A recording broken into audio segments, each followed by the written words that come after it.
좋은 아침, 귀한 아침입니다. 아무리 더워도 날은 가고 또 날이 옵니다. 얼마나 시간이 빨리 가고 세월이 속히 가는지 모르겠습니다. 더워 하다가 요즘은 이불을 덮어야 되는, 그러다 보니까 이제 환절기라는 것도 오고요. 제 목에도 환절기가 좀 온 것 같습니다. 제가 몰랐는데 찬양하다 보니까 자꾸 환절기가 온 느낌이 듭니다.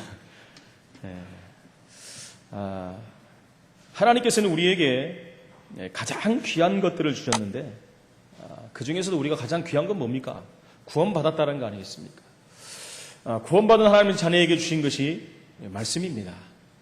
그래서 우리 신앙생활은 말씀과 함께하는 신앙생활이 되어야 됩니다. 그렇다면 말씀이 성취되는 것을 또 확인하는 신앙생활이 되어야 됩니다. 그래야지 신앙생활이 의미가 있고 또 힘을 얻고 날마다 승리하는 삶이 될 수 있다는 것입니다. 대부분의 사람들은 그런데요, 이 말씀이 우리 안에 뿌리를 내려야 되는데, 불신자야 당연하지만 신자들도 자꾸 대부분의 사람들이 다른 것으로 각인되어 있기 때문에 문제와 사건 앞에서 다른 것이 나올 수밖에 없다는 것입니다. 다 알죠. 우리가 복음을 알고 말씀이 무엇인가를 알고 그 말씀대로 살아야 되는 것을 알고 말씀 따라가야 되는 것을 알고 늘 말씀하는데 문제, 사건, 어려움이 왔을 때 말씀 속으로 들어가라, 강단을 붙잡아라 하지만도 그게 안 될 때가 너무나 많다는 것입니다. 문제와 환경 앞에 반응하는 것은 내 안에 있는 것이 하기 때문에, 뿌리 내리지 못한 것 때문에 내 안에 있는 것들이 나와서 반응을 하게 된다는 것입니다. 그런 것을 얼마나 많이 느낍니까? 저도 마찬가지입니다. 한계가 오고 문제가 오고 사건이 오고 어려움이 오면은 말씀이 먼저 나가야 되는데 나도 모르는 사이에 내게 있던 다른 것이 나갈 때가 너무나 많다는 것입니다. 어떨 때는요, 나도 모르게 가지고 있는 것들이 내 안에 있을 수도 있어요. 나는 아니라고 생각하는데도 나도 모르는 것들이 나오기도 합니다. 어떨 때는 알아도 이미 체질이 된 것 때문에 안 되는 부분들이 상당히 많다는 것입니다. 그래서 세상 사람들은 그런 것 때문에 불안하기도 하고 염려가 되기도 하고 합니다. 그러다 보니까 이제 우울증이라는 것도 찾아오기도 하고요. 이게 심해지면 조울증으로 또 이제 다른 장애로 이렇게 오다가 큰 어려움 가운데 병까지 오고, 그래서 자살하는 사람도 나오고요. 또 큰 문제를 일으키는 사람도 나오고요. 어떤 많은 사람들이 시대를 바라보면서 걱정하고 근심하다가 망하면 어쩌나, 나도 어려움 당하면 어쩌나 이런 생각에 점수를 하는 사람을 찾아가기도 하고 또 무속인을 찾아가기도 합니다. 막상 오늘 말씀같이 많은 사람들이 자기가 지금도 흙 위에 집을 짓고 있다는 것을 모른다는 거예요. 반석 위에 집을 재도 얼마나 시대가 힘든 시대입니까? 근데 많은 사람들은 흙 위에다가 또 모래 위에다가 집을 짓고 있다는 것입니다. 그걸 모르고 짓는다는 것이 더 문제죠. 열심히 짓고 잘 짓고 아름답게 짓지만은 여러분, 근본이 잘못됐기 때문에 어느 날 무너지는 날이 올 수밖에 없다는 것입니다. 우리 인생이 정말 하나님이 원하시는 믿음의 반석 위에 집을 짓는다면 우리 인생은 평생이 달라질 것입니다. 우리가 잘 아는 2대 총장을 지냈던 김한람 박사는 죽기 전에 그런 얘기를 했다고 합니다. 내가 죽을 때 장송곡을 부르지 말고 승전가를 불러달라, 이런 그 유언을 했다고 합니다. 그러면서 내 장례식을 연결식 장례식이라고 하지 말고 천국 환송 예배로 드려달라. 여러분, 그 정도 된다면은 뭔가를 봤다는 거 아니겠습니까? 그 정도 됐다면 믿음의 반석 위에 세워진 자기가 승리하는 하나님의 자녀로 살았다는 것을 확신하는 거 아니겠습니까? 마치도 사도 바울이 믿음의 싸움을 다 마치고 나의 달려갈 길을 다 달려갔다라고 하는 고백같이 김한람 박사는 그런 고백을 한 것입니다. 우리가 잘 아는 록펠러는 어떻습니까? 후대에서 또 많은 얘기들도 있지만 그분이 대학을 24개를 세웠다는 것입니다. 그리고 2,000개가 넘는 교회를 세웠습니다. 여러분, 2,000개의 교회를 세웠다는 것은 어마어마한 거 아닙니까? 그런 인간이 사실은 어찌면 그런 사람은 앞으로도 안 나올 수도 있어요. 2,000개 교회면 어마어마하지. 1개 교회도 세우기 힘든데, 여러분 10개도 세우기 힘든데 2,000개의 교회를 그 생전에 세웠다는 것입니다. 그래서 그 영향력은 지금도 고스란히 남아있습니다. 우리가 늘 말씀드리는 주기철 목사님이라든가 손양원 목사님, 이런 모든 분들은 전부 하나같이 믿음의 반석 위에 집을 지은 자들입니다. 그래서 응답을 받는 생을 살다 하나님 나라에 입성한 사람들입니다. 첫 번째, 우리는요, 흙 위에 짓는 집을 지면 안 돼요. 오늘 예수님께서 뭐라고 합니까? 너희는 나를 불러 주여 주여 하면서도 어찌하여 내가 말하는 것을 행하지 않느냐? 어찌하여서 내가 말하는 것을 행하지 아니하느냐? 굉장히 중요한 말입니다. 주여 주여 하고 부르고 우리가 기도도 하고 예배도 하고 많이 합니다. 그런데 실제로 말씀을 받으면 말씀대로 살지 않고 말씀대로 행하지 않고 사는 경우가 너무나 많다는 것입니다. 다른 말로 하면 왜 너희들은 무너질 흙 위에다가 집을 짓고 있느냐? 무너질 모리 위에다가 집을 짓고 있느냐라고 말씀하는 것입니다. 이 말씀은요, 지난주와 그 전주에 주셨던 말씀들이 있지 않습니까? 오직 원수를 사랑하고 선대하라. 그 무슨 말입니까? 사랑 없이 미움으로 대하지 말고 오해하지 말고 그 모든 자를 품으라는 것입니다. 이미 말씀드렸던 것처럼 우리 힘으로 안 되기 때문에 아가페 사랑, 하나님의 사랑으로 하라는 것입니다. 그래서 너를 저주하는 자는 축복하고 모욕하는 자는 기도하고 입뺨을 치는 자는 젖뺨을 대주고 겉옷을 가져가는 자는 속옷까지 주라고 그랬어요. 구하는 자에게 주고 대접받고자 하는 대접하고 비판하지 말고 정죄하지 말고 용서하라 그랬어요. 이렇게 말씀했는데도 불구하고 저주하는 자를 더 저주해버리고 모욕하는 자를 원수 삼아버리고 입뺨을 대는 자는 양뺨을 때려버리고 겉옷을 가져가는 자는 속옷까지 뺏어 대접받기를 원하고 남을 비판하기를 즐거워하고 남의 얘기하는 것을 즐거워하고 남을 다 할마다 율법으로 정죄하고 용서치 못하는 경우가 얼마나 많습니다. 지금 예수님이 그 말을 하고 있는 거예요. 내가 분명히 이렇게 말했는데도 불구하고 왜 행하지 않느냐라고 말씀하는 것입니다. 그것이 바로 흙 위에 집을 짓는 것과 같다라고 오늘 성경은 말씀하고 있는 것입니다. 그러면서 6장 39절로 45절의 지난주 말씀은 뭐라고 했습니까? 맹인이 맹인을 인도하면 구덩이에 빠진다라고 말씀했어요. 근데 왜 자꾸 너희는 맹인 같은 삶을 살고 있느냐? 무슨 말입니까? 완전 복음으로 뿌리 내리라는 거예요. 말씀이 너희 삶을 지배하라는 것입니다. 그러면서 뭐라고 합니까? 형제 눈에 있는 티만 보는 인생을 살지 말고 내 눈 속에 있는 들보를 바라보고 들보를 빼내라는 것입니다. 여러분, 내 눈 속에 들보를 어떻게 뺍니까? 완전 복음 속으로 들어가면 돼요. 살아계신 하나님 말씀이 내 안에 들어가면 내 눈에 있는 들보는 빠지게 되어 있는 것입니다. 그러면서 뭐라고 또 말씀했습니까? 좋은 나무는 좋은 열매를 맺는다 그랬어요. 여러분, 시편 1편 3절에 같이 시냇가에 심은 나무는 좋은 열매를 맺을 수밖에 없습니다. 아무리 가물고 비가 오지 않고 마를지라도 시냇가에 깊이 뿌리를 내리고 있으면 시절을 따라 계절을 따라 열매를 맺을 수밖에 없고 그 잎사귀가 마르지 않는다고 그랬고 그 인생이 형통한 인생이 된다고 성경은 시편 기자는 말씀하고 있는 것입니다. 그래서 하나님 예수님께서는 우리에게 좋은 나무가 되라고 말씀합니다. 좋은 나무가 되려면 좋은 자양분을 먹어야 돼요. 무슨 말입니까? 하나님 말씀을 먹으라는 거예요. 그러면서 생각과 마음까지도 하나님 빼앗기지 말라고 말씀합니다. 생각과 마음이 하나님께 붙잡힌 바 돼야 돼요. 여러분, 생각과 마음이 하나님께 붙잡히려면 말씀이 들어가야 된다는 것입니다. 종합해 보면 뭡니까? 완전 복음으로 각인시켜라는 거예요. 복음으로 뿌리를 내리는 인생이 되라는 것입니다. 그렇지 않으면 결국은요, 흙 위에 무너질 집을 짓는 것과 똑같다라는 것입니다. 여러분, 이스라엘의 역사는 뭡니까? 바로 이스라엘은 역사는 가장 귀한 것, 좋은 것, 모든 것을 가지고도 결국 흙 위에 집을 짓는 결과 다 무너져 버리는 이스라엘의 역사가 된 것을 우리는 확인할 수가 있는 것입니다. 애굽에 노예살이 하면서 그들은 가나안에 와서도 계속 이 사실을 놓치고 계속 열심히 자기의 집을 짓는데 무너질 집을 졌다는 것입니다. 원망과 미움만 가득했다는 것입니다. 그래서 그들은 갈수록 계속 재앙과 저주, 파멸의 늪속으로 빠져들어갔습니다.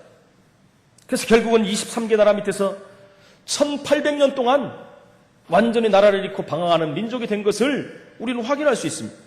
그 밖에도 얼마나 이스라엘 백성들이 고통을 당하는 걸 우리는 보겠습니다. 앞으로도 이스라엘은 전 세계에 계속 이슈가 됩니다. 끊임없이 이슈가 되는 게 어디요? 이스라엘입니다. 이스라엘. 크고 작은 전쟁들이 계속 이스라엘과 연관이 되고 있습니다. 연관이. 반대로 이스라엘이 눈을 떠버리면 믿음 위에 반석의 집을 져버린 어떤 일이 벌어지겠습니까? 세계공화의 놀라운 역사를 이룰 수 있겠죠. 이 의미를 놓친 것이 바로 영적인 맹인이라고 하는 것입니다. 자꾸 모든 상처와 미움에서 내 안에 각인된 것이 나와서 남을 미워하고, 그렇지, 용서하지 못하고 비판하고 정죄할 수밖에 없다는 것입니다. 그래서 흙 위에 지은 집의 그 의미를 우리가 다시 한번 알아야 됩니다. 사랑과 용서하지 못한다는 것은 영적 맹인입니다. 들보와 티 등을 말하면서 사랑과 용서에 대해서 말씀하고 있는 거죠. 내가 내 자신을 보면요, 얼마나 많은 허물들을 볼 수 있습니까, 여러분? 내가 내 자신을 보는 사람은 남을 볼 수 있어요. 나를 보지 못하는 사람들은 남을 먼저 보게 됩니다. 그럼 남을 비판하고 정죄하는 것이 어쩌면 당연할 수도 있어요. 그러나 내 자신을 보고 내 자신을 아는 사람은 절대로 남을 비판할 수 없습니다. 왜? 나의 연약함과 부족함을 누구보다도 내 자신이 잘 알기 때문에 그렇다는 거예요. 지난주에도 말씀드렸지만, 그래서 내 자신을 객관적으로 볼 수 있는 눈이 열려야 돼요. 내 자신을 내가 봐야 돼요. 그것도 정확히 보고 진단해야 됩니다. 하나님 앞에 진실해야 됩니다. 양심적으로 하나님 앞에 고백할 수 있는 사람이 돼야 된다는 것입니다. 그럴 때 그것들이 치유되기 시작되는 것입니다. 맨날 우리가 상대방 잘못을 헐뜯고 다 끄집어내어 싸우는 정치인들 한번 보십시오. 꼭 이 당에서 이 말하면 저 말에서는 꼭 반대말을 해요. 희한하죠. 좀 좋은 말 하면 좀 격려도 해주고 이렇게 하면 얼마나 좋습니까? 그러면은요, 그걸 인정을 하면 우리가 꼭 지는 것 같고, 우리 당이 뒤처지는 것 같고, 국민들에게 표를 뺏기는 것 같고. 하나님이 원하시는 것들은 그런 게 아닌데, 신앙인들마저도 그렇게 산다면 어떻게 되겠습니까, 여러분? 육신에 보이는 것으로 모든 것을 판단하고 분별한다면 우리가 남을 살리기 이전에 결국 내 자신이 바로 모래 위에 흙 위에 쌓는 집을 짓는 것과도 같다라는 것입니다. 여러분, 잘못을 무조건 덮어주란 말은 아닙니다. 무조건 덮어줘 버리면 같이 무너져 버리는 거예요. 그들을 위해서 기도하고 격려하고 이 부분을 해야 된다는 것입니다. 여러분, 복음을 모르는 영적 맹인이 세운 집인데 복음 없이 상대방을 보는데 우리가 바로 볼 수 있겠습니까? 절대 안 된다는 것이죠. 성경에 보면은 누가복음 15장 11절로 32절에 보면 우리가 잘 아는 탕자 비유가 나옵니다. 거기 나오는 크다를 한번 보십시오. 어느 집에 두 아들이 있었는데 어느 날 둘째 아들이 아버지에게 담대하게 말합니다. 아버지, 결국 나에게 유산을 넘겨줄 건데 미리 주면 안 되겠습니까? 미리 달라는 거예요. 그럼 아버지가 알았다고 하고 금방 줬겠습니까? 회유도 해보고 해봤겠지요. 그러나 결국 그 성화에 못 이겨서 아들 몫의 재산을 줍니다. 그래서 길을 떠나서 그 재산을 가지고 잘 살았으면 좋은데 허랑방탕한 생활, 그렇죠? 그러다가 완전히 모든 것을 다 잃어버리고 한마디로 말하면 거지가 돼버렸어요. 어느 정도 거지가 됐냐? 먹을 것이 없어가지고 남의 집에서 일하면서 허기져가지고 짐승이 먹는 음식을 먹어야 되는, 그것조차도 먹지 못하는 비참한 지경에 처한 것입니다. 그때 그 아들이 깨달은 거예요. 우리 아버지는 부자고 우리 아버지 집은 그 하인들도 배불리 먹고 사는데 나는 지금 뭔가? 그러면서 자기가 회개한 거예요. 깨달은 것입니다. 그래서 내가 아버지 집 앞에 돌아가야 되겠다. 왜 아버지께 돌아가지 않습니까? 많은 과정들이 있지만 돌아갔을 때 아버지가 너무너무 기뻐해가지고 새 옷을 입히고 가락지를 끼우고 가장 맛있는 고기를 가져다가 잔치를 벌이지 않았습니까? 그럴 때 일하고 돌아오던 아들이 잔치가 벌어진 걸 보고 물어보지 않습니까? 아이들, 이게 무슨 일이냐? 그러니까 집 나갔던 동생이 돌아왔습니다. 그래서 아버지가 너무너무 기뻐가지고 잔치를 벌였습니다. 그럼 같이 기뻐해야 되는데 여러분 어떻게 했죠? 반응을 너무너무 실망하고 좌절하고 화가 났어요. 그래서 거기를 들어가지 않은 것입니다. 그래서 아버지가 와서 잔치자리에 초대하지 않습니까? 들어와서 같이 기쁨을 나누자. 동생이 돌아왔는데 얼마나 기쁘냐? 이랬을 때 아들이 뭐라고 합니까? 아버지, 나는 아버지를 위해서 이렇게 죽도록 고생하고 일하는데 나에게는 친구들과 놀 수 있는 그런 돈 한 푼 안 준 사람이 어떻게 아버지 돈을 가지고 가서 다 허랑방탕 망하고 돌아오는 아들에게는 이렇게 잘할 수 있느냐. 그랬을 때 아버지가 뭐라고 그러죠? 얘야, 이거 있는 모든 것이 네 건데 무슨 걱정이냐. 여러분, 똑같은 말입니다. 우리가 그럴 수 있다는 거예요. 가장 귀하고 복된 자리에 앉아놓고도 남이 조금 하는 것을 보지 못하고, 남이 좀 실수한 거 보지 못하고, 그것을 정죄하고 비판하고 판단할 때가 얼마나 많습니까? 요한복음 8장 3절로 11절에 보니까 또 이런 구절이 나옵니다. 예수님께서 성전에 들어가서 가르치고 있는데 늘 그러지 않습니까? 서기관과 바리새인들은 하는 짓이 뭐예요? 어떻게 하면 예수님을 정죄해가지고 고소하고 예수님을 떨어뜨릴까? 이 생각만 하는 사람들이. 가르치고 있는 그때 서기관과 바리새인들이 가늠한 여인들을 잡아왔어요. 가늠한 여인을. 그것도 현장에서 잡아갖고 온 것입니다. 그러면서 예수여, 선생이시여, 뭐 그런 거죠. 랍비여. 모세의 율법에 보면 가늠하다가 잡힌 여자는 돌을 쳐서 죽이라고 했는데 예수님 어떻게 해야 되겠습니까? 여러분, 어떻게 해야 되겠습니까? 만약에 쳐서 안 죽인다면은 율법을 범한 거 아니겠습니까? 예수님이 뭐라고 그러죠? 그때 땅에다가 글을 썼다고 했어요. 허리를 굽혀서 글을 썼는데 사람들이 입을 딱 닫았다고 합니다. 글을 넣고 예수님께서 또 썼다고 합니다. 뭐라고 썼는지는 모르겠지만 그때 아이로부터 어른까지 그 자리를 다 떠났다고 하죠. 그래서 혹자들은 거기다가 예수님께서 그들의 죄를 조목조목 다 기록했다고 합니다. 너는 이런 죄를 언제 졌고, 이런 죄를 언제 졌고, 언제 졌고, 언제 졌고. 그러니까 그 죄를 그냥 조그만 죄가 아니라 큰 죄들을 꺼내서 아마 쓴 것 같아요. 그러니까 그걸 보고요, 마음의 가책들을 받고 다 돌아가고 한 명도 안 남았다라고 성경은 기록하고 있어요. 여러분, 그럴 수 있습니다. 우리 안에 있는 들보가 있는데 남의 눈에 있는 티를 보는 것 똑같은 얘기입니다. 여러분, 우리는 그리스도의 사랑이 있습니다. 복음이 있는 사람들, 우리는 하나님 자녀라는 것입니다. 모든 사람을 하나님의 사랑으로 본다면 그들을 위해서 안타까운 마음이 생기잖아요. 그들을 위해서 우리가 비판하는 게 아니라 오히려 그들을 위해서 기도할 수 있는 사람이 될 수 있다는 거예요. 그것이 바로 오늘 성경에 보면은 반석 위에 집을 짓는 사람들이라고 말씀하고 있다는 것입니다. 그래서 오늘 두 번째, 반석 위에 지은 집은 어떤 집입니까? 복음 안에서 사랑을 행하는 자는 반석 위에 집을 짓는 것과 같다라고 성경은 말합니다. 그래서 다시 말하면 복음 위에 세운 삶입니다. 하나님 말씀 위에 세운 삶이에요. 그래서 말씀을 행하는 자는 그것은 결국 복음의 사랑을 실천하는 자다. 하나님 말씀을 따라가는 자, 말씀대로 사는 자, 말씀을 행하는 자는 복음을 사랑하는 자다. 그래서 응답을 받을 수밖에 없다는 것입니다. 우리가 잘 아는 창세기 12장 1절로 4절에 보니까 하나님께서는 아브라함을 향해서 고향 친척 아버지 집을 떠나라고 그랬어요. 그건 하나님의 사랑을 지금 보여주는 것입니다. 왜요? 그 땅은 우상 숭배하는 땅이기 때문에. 그 집은 우상을 만들어서 파는 집이기 때문에 그래요. 그래서 그렇게 할 경우에 큰 민족을 이루고 내게 복을 주겠다. 내 이름을 창대하게 하고 너는 복이 될지라 라고 그랬어요. 너를 축복하는 자는 내가 복을 줄 것이고 너를 저주하는 자는 내가 저주를 줄 것이다. 하나님이 그 인생을 책임지겠다는 거예요. 모든 족속이 너로 말미암아 복을 얻을 것이다. 이렇게 말씀했을 때 중요한 말이 나옵니다.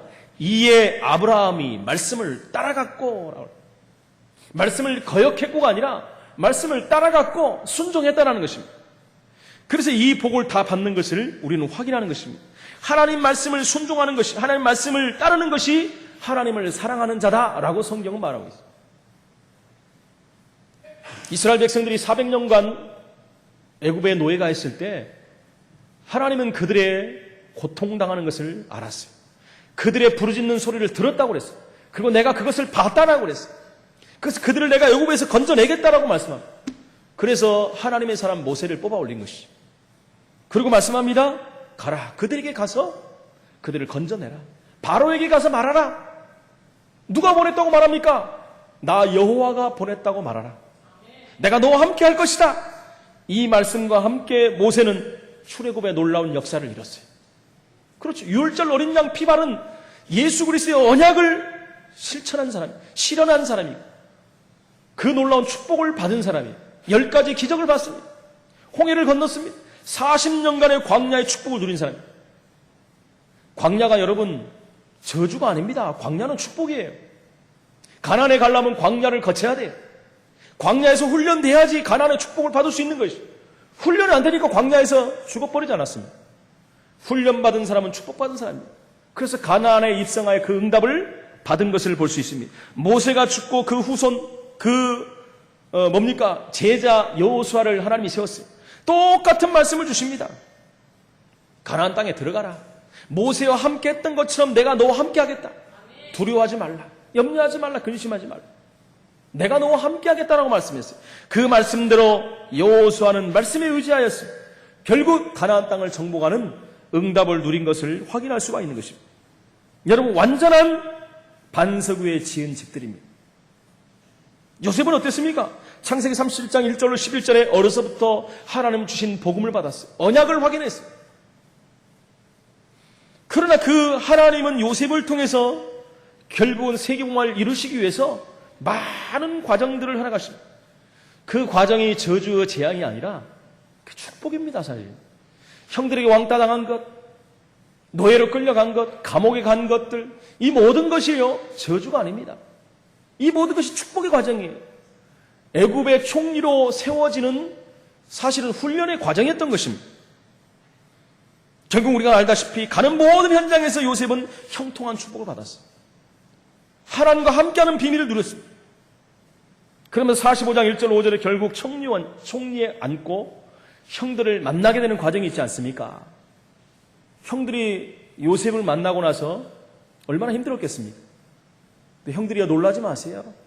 하나님이 이 때를 위해서 나를 먼저 이곳에 보낸 것입니다. 형들이 판 것 같지만 그것은 하나님의 주권이었습니다. 그 형들을 오히려 사랑으로 품었다라는 것이죠. 여러분, 성경에 그런 인물들이 얼마나 많이 나옵니까? 다윗도 마찬가지입니다. 다윗도 어려서부터 가장 어려운 가운데 있지 않았습니까? 여러분, 어린 아이가 형들도 많았는데 가장 어린 다윗이 목동일을 하고 있었다는 것입니다. 그래서 집에서 귀여움받고 놀고 마음껏 놀아야 될 아이인데 양 뒷공문이나 쫓아다니면서 양을 치는 그런 일을 했다는 거예요. 여러분, 그 시대에 양을 쳤다는 것은 굉장한 위험성이 있다는 거예요. 왜요? 그 양을 노리는 맹수들이 있었기 때문에. 근데 어려서부터 하나님의 언약이 있던 사람이고 하나님과 동행하는 비밀을 알았기 때문에 모든 짐승에게서도 승리하는 축복을 누린 것을 볼 수가 있는 것입니다. 우리가 잘 알듯이 3월상 13절 23절에부터 보니까 어려서부터 다윗은 성령의 충만함을 받았다. 하나님 주신 힘을 알았다는 거예요. 그래서 그를 죽이려 했던 사울 왕도 결국은 다 사랑으로 용서했어요. 여러분, 그냥 무조건 사랑이 아닙니다. 복음 안에 있는 사랑이에요. 하나님의 사랑을 알았기 때문에 사울 왕을 죽일 수도 있었지만 다 용서한 것입니다. 그를 비난했던 악한 신하들도 전부 용서했어요. 그것이 바로 반석 위에 지은 집이죠. 여러분, 초대교회는 어떻습니까? 가장 위기 상황, 문제, 사건 속에서도 하나님의 언약을 붙잡았어요. 하나님의 말씀을 붙잡았어요. 그것이 반석 위에 세우는 집입니다. 반석 위에 세우는 교회가 된 거예요. 그 언약을 붙잡고 그들은 일심으로 전심으로 기도했고요. 결국은 2장 1절로 47절의 응답을 받는 세계를 살리는, 세계를 정복하는 최고의 축복된 교회의 모델이 된 것을 우리는 볼 수가 있다는 것이죠. 히브리서 11장에 나오는 인물들을 전부 보십시오. 한 명도 빠짐없이 그래서 그들을 뭐라고 해요? 믿음의 선진들이다 그래요. 심지어 믿음의 영웅들이다 그래요. 그들의 삶이 가장 어렵고 힘든 위기 가운데서도 그들은 반석 위에 집을 지은 사람들이었어요. 그래서 그 집은 굳건히 세워졌고요. 하나님께 영광 돌리는 증인으로 선 것을 볼 수가 있는 것입니다. 세 번째로 반석 위에 지은 집은 절대로 무너지지 않습니다. 절대로 안 무너집니다. 여러분, 그래서 내 자신을 반석 위에 세우시기 바랍니다. 내 자신이 굳건한 반석 위에 세우져야 돼요. 흔들림이 없는 어떤 풍파와 문제와 사건, 어려움이 와도 흔들리지 않는 반석과 같은 집을 지어야 될 줄로 믿습니다. 우리 교회와 우리 가정을 반석 위에 지어야 돼요. 예수님 말씀하지 않습니까? 주는 그리스도시요 살아계신 하나님의 아들이 고백한 그 고백을 통해서 이 반석 위에 내 교회를 세우리라 그랬어요. 우리 자녀들 이 반석 위에 세우면 됩니다. 우리 교회를 이 반석 위에 세우면 됩니다. 우리의 사람을 이 반석 위에 세우면 됩니다. 공부하는 학생들은 이 반석 위에 학업을 세워가면 되는 거예요. 예수님이 세워버리면요, 절대로 흔들 자 없고 절대 무너뜨릴 자가 없다는 것입니다. 하나님 백성들이 이 말씀을 깨달아야 됩니다. 결국에 이스라엘 백성들이 이 말씀을 깨닫지 못했기 때문에 이스라엘은 날마다 무너지는 삶을 살았다는 거예요. 마태복음 17장 1절 9절에 우리가 잘 아는 말씀 아닙니까? 변화산의 사건입니다. 예수님이 제자들을 데리고 변화산에 올라갔을 때 제자들이 그 황홀한 모습을 보고 뭐라고 했습니까? 예수님, 우리가 여기에다가 그림 같은 집을 짓고 살고 싶습니다. 모세를 위해서, 엘리야를 위해서, 예수님을 위해서 세 개의 집을 짓고 여기서 살고 싶습니다. 모세도 사라지고 엘리야도 사라지고 오직 예수만 남았더라. 무슨 말입니까? 오직 예수만 된다는 고백 위에 반석을 세워야 되는 거예요. 거기에 집을 세워야 되는 거예요. 그것이 우리의 반석이 되어야 돼요. 오직 예수로만, 다른 것으로 안 됩니다. 오직 예수로만 우리 후대를 세워야 되는 것입니다. 마태복음 28장 16절 20절에 세상 끝날까지 너희와 항상 함께 하겠다. 여러분, 이 고백이 우리의 고백이 되어야 될 줄로 믿습니다. 이 고백 위에 우리의 집을 세우시기를 바랍니다. 사도행전 1장 8절에 드디어 이 언약을 주신 것입니다. 오직 성령이 너희에게 임하시면 너희가 권능을 받고 예루살렘과 온 유대와 사마리아와 땅끝까지로 내 증인이 되리라. 성령 충만 받으면 권능 받고 증인이 되리라. 여러분, 이것이 우리의 고백이 되어야 됩니다. 여기 위에 반석 같은 집이 세워지는 것입니다. 여기 위에 집이 세워지면 흔들리지 않습니다. 이 집을 통하여 하나님은 역사하시는 것입니다. 사도행전 2장 1절 13절에 마가다락방에 시작된 이 복음운동이 로마까지 이어지고 로마 복음화까지 이루어진 것입니다. 그 복음운동이 끝난 것이 아니라 지금 우리에게까지 연결된 것이고, 이 복음운동은 끝까지 세계복음화 될 때까지 지속적으로 이루어질 줄로 믿습니다. 우리가 복음을 전하기 위해서 우리 교회를 시작한 교회입니다. 그렇지 않습니다. 우리 가정도 복음을 전하기 위해서 세워진 가정이고요. 우리가 하는 사업도 마찬가지. 우리가 다니고 있는 직장도 마찬가지입니다. 학생들은 공부하는 게 마찬가지입니다. 모든 것이 복음 때문에 하는 거예요. 거기에 우리가 포인트를 맞추고 우리의 삶의 방향을 맞춘다면 날이 갈수록 하나님은 축복하실 수밖에 없어요. 교회는 자동으로 부흥되는 것이고 산업은 자동적으로 성장될 수밖에 없는 거예요. 여러분, 성경에 나오는 말씀들을 믿으세요. 창대하게 하리라. 그렇죠. 거부가 되게 하리라. 창성하게 하리라. 왕성하게 하리라. 여러분, 이 말씀들이 구호로 끝나는 게 아니에요. 이유가 있지 않습니까? 바로 반석 위에 세우는 것입니다. 반석 위에 세운다면 반드시 그날이 올 수밖에 없다는 거예요. 이 사실들 우리가 깨닫고 실제로 응답받고 실제로 적용하면 되는 거예요. 확인하고 적용하면 그대로 되는 것입니다. 이 복음이 안 돼버리면요, 결국은 뭘 내세웁니까? 율법을 내세우고 신비를 내세우고 인본주의를 내세울 수밖에 없어요. 그러면 역시 흙으로 짓는 집이 될 수밖에 없는 거예요. 여러분, 영적 문제 해결하지 못한 모든 인생은요, 모래 위에 흙 위에 세우는 인생이 될 수밖에 없어요.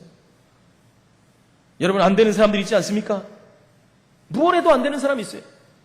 똑같은 일을 반복해도 안 되는 사람이 있어요. 준비를 철저히 하고 하는데도 안 되는 사람도 있어요. 그것은 뭡니까? 영적 문제가 와 있어서 그래요. 영적 문제가 이미 들어와 버린 거예요. 사단의 공격을 받는 그 자리가 무너진 자리가 돼버린 거예요. 그 자리를 메워야 돼요. 그 빈자리 상처를 메우지 않으면요, 파고 들어가지고 무너지게 만든다는 거예요. 여러분, 우리의 빈자리를 찾으시기 바랍니다. 사단에게 허용한 자리를 찾으시기 바랍니다. 우리 일이 계속 안 됩니까? 똑같이 반복되는 일이 일어납니까? 그건 영적 문제입니다. 그걸 먼저 발견하고 주님 앞에 내려놔야 돼요. 여러분, 그걸 인정해야 된다니까요. 인정할 때 치유가 시작되는 겁니다. 사단의 공격을 막을 수 없는 인생은 모래 위에 흙 위에 세운 집과도 같다는 거예요. 위태위태한 것입니다. 언제 무너질지 몰라요. 언제 무너질지 모르는 그 집 위에 사는 것입니다. 우리나라에 홍수가 나고 태풍이 칠 때마다 우리가 확인하지 않습니까? 집들 무너지는 집을 보십시오. 굳건하게 세워진 집이 무너진 거 봤습니까?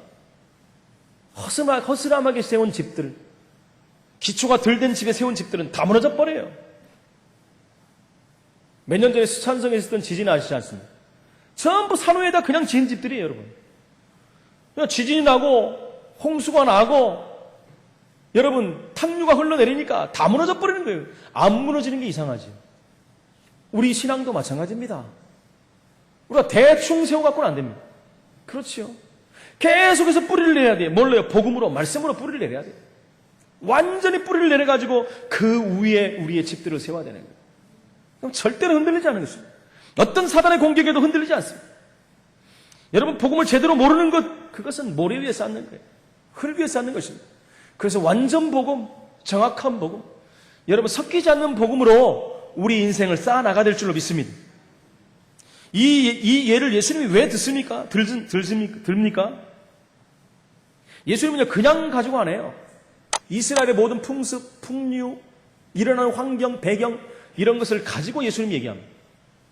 그때 당시에도 예수님의 비유는 이스라엘의 기후와 건축, 양식을 매우 적절하게 사용하신 것입니다. 이스라엘 나라는요, 건조한 지역이에요. 근데 일단 비가 왔다 하면요, 뭐 굉장한 비들이, 며칠 전에 우리나라 저 밑에 지방에 왔던 270mm인가 뭐 단시간에 왔다는데, 일단 비가 왔다 하면 사나운 폭풍까지 동반하고 비가 내려요. 단기간에 집중적으로 쏟아지기 때문에 산에서 탕류들이 흘러내려옵니다. 뭐 이스라엘에 근데 뭐 산에 나무가 많이 있습니까? 지금이야 많이 있지만 옛날에 광야지방에 나무 풀 한 포기도 없는 지역들입니다. 그러니까 탕류가 흔들리면 흘러내려오면 어떻게 되겠습니까? 반석 위에 지은 집은 굳건히 서 있지만은 모래 위에 흙 위에 씌운 집은 무너지고 마는 것입니다. 그렇기 때문에 부자들은요, 돈과 시간을 들여가지고요, 땅을 파고 주춧돌을 반석 위에 이렇게 굳건하게 세웁니다. 근데 돈이 없는 사람들은 그렇게 못하니까 그냥 흙 위에 대충 져버리는 거예요. 그러니까 비가 오고 창수가 홍수가 나면 다 무너질 수밖에 없는 거예요. 처음엔 모르겠죠. 날씨가 따뜻하고 평온하고 비 안 오고 이러면 뭐 다 똑같은 것 같습니다. 돈도 안 들어가고 좋고 얼마나 좋습니까? 그 어느 날 이런 날들이 오면은 여지없이 다 무너진 것입니다. 여러분, 저와 여러분들의 인생도 마찬가지입니다. 뭐 불신자 인생이야 뭐 당연한 것이고, 우리의 인생도 마찬가지입니다. 우리가 어디에다가 집을 세우느냐가 우리 인생 마지막까지 결정할 수밖에 없다는 것입니다. 이 반석 위에 우리는 집을 지어야 됐습니다. 구체적으로 말씀 듣고 행하는 자가 되라고 했는데, 구체적으로 말씀드린다면 하나님 말씀을 우리가 받을 때부터 처음부터 잘 받아야 된다. 여러분, 머리로 받아야 돼요. 처음에 머리로 받아야 되겠죠. 머리로 받아야지 이해가 되잖아요. 그리고 우리의 가슴으로, 마음을, 영혼 깊은 곳에 뿌리를 내려야 되는 것입니다. 머리로 받고 머리로 끝나버리면 판단하고 분별할 수밖에 없어요. 그러면 여러분, 복음이 안 되고요, 그것이 바로 율법이 되어버리는 것입니다. 그 복음이요, 내 마음속 깊은 곳에 뿌리를 내려야 됩니다. 그것을 우리가 늘 말하는 각인이라고 하지 않습니까? 이게 돼야지 내 삶이 바뀌기 시작하는 거예요. 내 상처들이 치유되기 시작하는 거예요. 말씀으로 모든 것을 분별하고 판단할 수 있는 거예요. 연약한 자, 부족한 자를 우리가 도와줄 수 있는 것입니다. 실수한 자를 우리가 보듬어 줄 수가 있는 거예요. 남을 위해서 배려하는 삶을 살 수 있고, 남을 사랑하는 바로 아가페 사랑을 실천할 수가 있는 거예요. 그러면서요, 우리가 말씀 들을 때 해야 될 부분이 가장 중요한 실천사항을 기록하셔야 돼요. 실천사항을 기록하셔야 돼요. 내가 은혜 받은 말씀, 깨달은 말씀들도 기록하고, 내가 이 말씀은 정말 실천해야 되겠다, 이런 말씀들을 기록해야 돼요. 먼저 그것을 붙잡는 것이 가장 중요합니다. 하나님은 성취될 말씀으로 주셨기 때문에, 성취되는 말씀이 뭡니까? 행하는 말씀 아닙니까? 그럼 먼저 우리가 붙잡아야죠. 붙잡는 것이 가장 중요합니다. 그리고 우리가 붙잡았다면 우리의 삶 가운데 행동으로 나타나야 돼요. 뭡니까? 도전하는 것이죠. 도전해야 돼요. 하나님 말씀이 맞다면 우리가 도전해야 돼요. 하나님 반드시 그 말씀을 저와 여러분을 통해서 성취시키실 것입니다. 이것이 하나님은 우리를 통해서 하시고자 하는 일이요, 하나님 우리를 통해서 이루고자 하시는 일들인 것입니다. 그래서 말씀이 있는 자는 성취되는 축복을 누릴 것이고, 말씀이 없는 자는 성취의 축복을 못 누리는 것입니다. 여러분, 말씀 성취의 축복을 못 누린다면 신앙생활은 고루할 수밖에 없는 거예요. 그러면요, 기쁘지가 않아요. 예배가 기다려지지가 않습니다. 여러분, 이 말씀이 사실적으로 성취되는 것을, 축복을 보면은 예배가 기다려집니다. 말씀이 기다려지는 거예요. 내 영혼이 갈급해지게 됩니다. 그러면요, 예배 시간이 기다려지게 돼 있어요. 예배 시간이 기다려지면요, 내가 평소에 그 예배를 놓고 기도가 되게 돼 있어요. 그렇지 않습니까? 그 예배에 내가 주역이 되는 거예요. 내 자신을 하나님께 드리는 시간이 되는 것입니다. 왜요? 가장 중요한 말씀을 받아야 되기 때문에. 이 말씀은 우리 삶을 변화시키는 거예요. 이 말씀이 우리의 집을 지어가는 것입니다. 그렇죠. 이 말씀을 1층, 2층, 3층 계속 지어가는 것입니다. 제가 성함교회 오기 전에 섬기던 교회 잠실 쪽에 가면 지금 얼마만큼 젖었는지 모르겠지만 제가 그쪽에 사역할 때 123층짜리 그 기반을 쌓고 있었어요. 기초를. 진짜 어마어마했습니다. 그때는 뭐 방송국가 다 취재하고 할 정도로 그 레미콘 차량이 막 수백 대가 맨날 며칠에 가서 붙습니다. 기초를 다지느라고. 사람들이 보면서 와 그냥 이래 와 어떻게 저렇게 붙냐 저렇게 부어야 되느냐 막 엄청난 양을 갖다가 붙더라고요. 여러분 생각해 보십시오. 123층이면 우리나라의 처음 높은 건물인데 여러분 대충 하고 재버리면 어떻게 되겠습니까? 그 정도로 기초를 쌓으니까 올라가는 거예요. 기초를 깊이 쌓고 튼튼하게 쌓을수록 높이 올라가고 튼튼히 올라간다는 거예요. 여러분 우리 신앙이 똑같습니다. 우리 기초를 깊이 쌓고 그리고요 튼튼하게 쌓고 완전하게 쌓고 그 위에다 집을 짓는다면 절대 무너지지 않습니다. 성공하는 신앙, 응답받는 신앙, 정말로 열매 맺는 신앙의 축복을 누리는 하나님의 자녀가 되는 것입니다. 저와 여러분들이 오늘 주일 아침에 말씀을 듣고 행하라 하신 예수 그리스도의 음성이 사실적으로 들려지기를 축원을 드립니다. 정말 이 말씀을 듣고 실천할 부분을 우리 현장에서 확인하고 또 성취되는 축복을 누리고 이 축복의 증인으로 전도자의 삶을 살며 믿음의 반석 위에 우리의 집들을 굳건히 세우는 귀한 응답의 시간들이 되시기를 예수 이름으로 축원을 드립니다. 살아계신 하나님 은혜를 감사합니다. 말씀을 듣고 행하는 자는 반석 위에 지은 집과도 같다고 그랬고 말씀을 듣고 행치 않는 자는 흙 위에 모래 위에 지은 집과도 같다고 했는데 하나님 오늘 우리에게 주신 말씀들이 우리의 삶의 지표가 되게 하시고 우리의 삶을 이끌어가게 하시며 우리의 삶이 변화되는 축복을 누릴 수 있도록 하나님 역사해 주옵소서. 믿음의 반석 위에 우리의 집들을 굳건히 세우로 말미암아 우리의 집을 통하여 세계가 복음화되게 하시고 우리 민족이 복음화되게 하시고 우리 지역이 복음화되게 하시며 우리 렘넌트들이 든든히 세워가게 하시고 우리 교회가 든든히 세워가 한 시대를 살리는 응답 속에 들어갈 수 있도록 주님이 역사하여 주옵소서. 이 모든 일의 역사는 흑암세력 악한 영들이 무너지는 증거를 주옵시며 가는 곳곳마다 하나님 나라를 이루는 귀한 시간표가 될 수 있도록 성령으로 역사하여 주옵소서. 살아계신 예수 그리스도 이름으로 기도합나이다. 아멘.